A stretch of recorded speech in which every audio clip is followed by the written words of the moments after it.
চলে গেলেন ভারতের প্রখ্যাত সঙ্গীতজ্ঞ ভূপেন হাজারিকা। মুম্বাইয়ের কোকিলাবেন ধীরুভাই আম্বানি হাসপাতালে শুক্রবার বিকেলে শেষ নিঃশ্বাস ত্যাগ করেন তিনি। দীর্ঘদিন ধরেই ভূপেন হাজারিকা ফুসফুসের প্রদাহ রোগে ভুগছিলেন।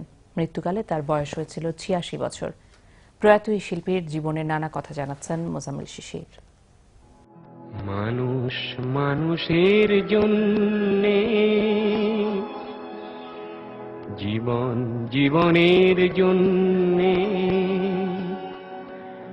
একটু সহানুভূতি কি মানুষ পেতে পারে না?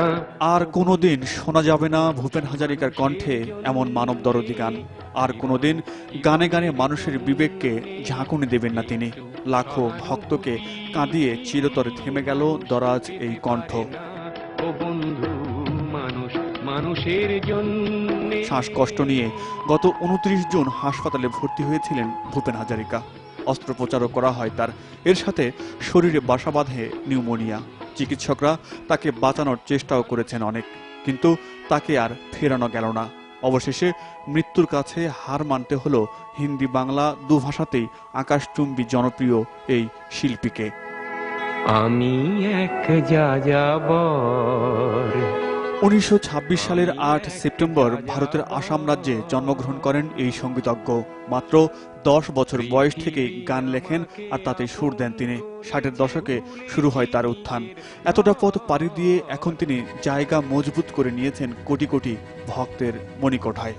বিস্তীর্ণ দুপারের অসংখ্য মানুষের হাহাকার শুনে দীর্ঘ জীবনে গান গাওয়া ছাড়াও পরিচালনা করেছেন শকুন্তলা সুর, মাহুত বন্ধুরে, প্রতিধ্বনি এবং সিরাজ সহ ১৪টি চলচ্চিত্র। ভূষিত হয়েছেন পদ্মভূষণ, দাদা সাহেব ফালকে অ্যাওয়ার্ড, সঙ্গীত নাটক একাডেমি অ্যাওয়ার্ড সহ অসংখ্য পুরস্কারে। হাহাকার শুনেও নিঃশব্দে নীরবে, ও গঙ্গা তুমি, ও গঙ্গা বইছো কেন? কয়েক বছর আগে হিন্দুত্ববাদী রাজনৈতিক দল বিজেপিতে যোগ দেন।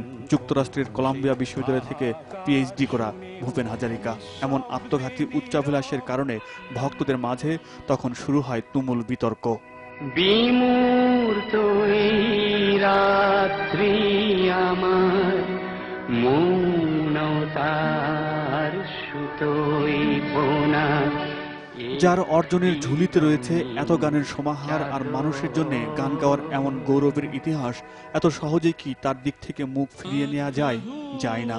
বিশ্বের কোটি কোটি ভক্তের হৃদয় শূন্য করে শনিবার মৃত্যু তাকে ছিনিয়ে নিয়ে গেল না ফেরার দেশে। তার মৃত্যুতে শোকাহত আজ সারা বিশ্বের ভক্তরা। মোজাম্মেল শিশির, বাংলা ভিশন, ঢাকা।